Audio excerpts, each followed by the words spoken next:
Vous l'avez tous constaté, d'année en année, le prix de l'eau ne cesse de croître. Pas étonnant que le premier geste écologique que les Français soient prêts à accomplir dans leur maison soit de récupérer l'eau de pluie. Comment s'y prendre?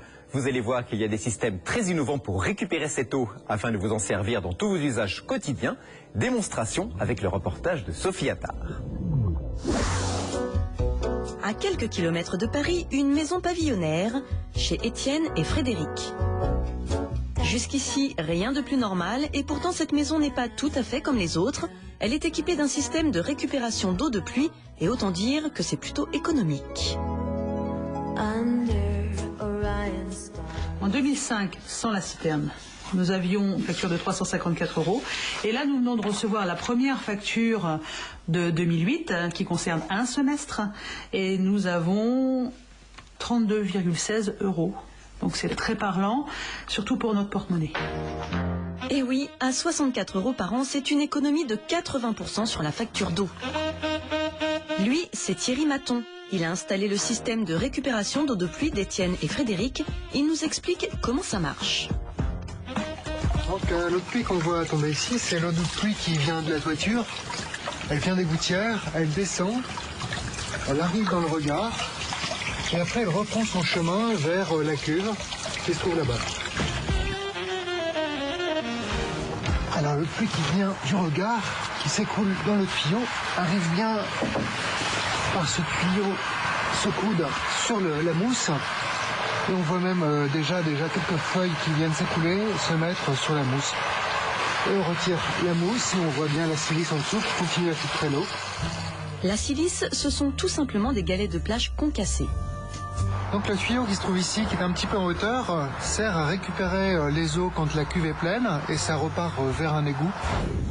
Récapitulons. Il pleut, l'eau tombe dans la gouttière, remplit la cuve en béton. Deuxième étape dans la maison, l'eau est pompée grâce à ce système. Là, elle est filtrée une nouvelle fois et redistribuée. Au cas où il n'y aurait pas assez d'eau de pluie, le système se branche automatiquement sur l'eau de ville. C'est très simple d'installer une cuve dans son jardin, mais encore faut-il qu'il pleuve souvent dans votre région. Étienne et Frédéric font tout avec l'eau de pluie. Ils lavent les légumes, lavent leur vaisselle, leur maison et même leur linge. Je fais absolument tout avec l'eau de pluie, y compris le linge, ce qui me permet de moins utiliser de lessive. Moins de lessive car l'eau de pluie est plus douce. Pour vérifier, nous avons demandé à Bertrand Gontier, hydrologue, de tester pour E égale M6 la dureté de l'eau de pluie. L'eau de pluie est naturellement douce. Elle n'est pas chargée en nitrate, elle n'est pas chargée en minéraux, donc elle est faiblement minéralisée. C'est pour ces raisons-là qu'on peut l'utiliser pour la douche ou le bain. Alors ma puce, on va prendre le bain. On va prendre le bain et on va avoir la peau douce. Parce qu'en utilisant l'eau de pluie, eh ben, ça nous rend la peau toute douce. Il n'y a pas de calcaire dedans. Hein? Dans la famille, tout le monde se lave avec de l'eau de pluie pour le plus grand bonheur de bébé. Et ici, on va même plus loin. Après l'avoir filtrée, la famille l'utilise même pour la boire. Attention, boire de l'eau de pluie peut être risqué. Elle n'est pas minéralisée et la DAS le précise bien.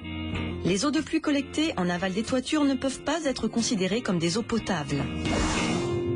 Pas de restriction en revanche pour les autres usages. Une cuve de récupération d'eau de pluie coûte 7 000 €, un gros investissement au départ mais une économie à terme, d'autant que le prix du mètre cube d'eau en France a augmenté de 40% en 10 ans. La France est en retard par rapport à ses voisins européens et la législation sur l'eau de pluie est encore floue. Pourtant, cette eau du ciel fait déjà des heureux.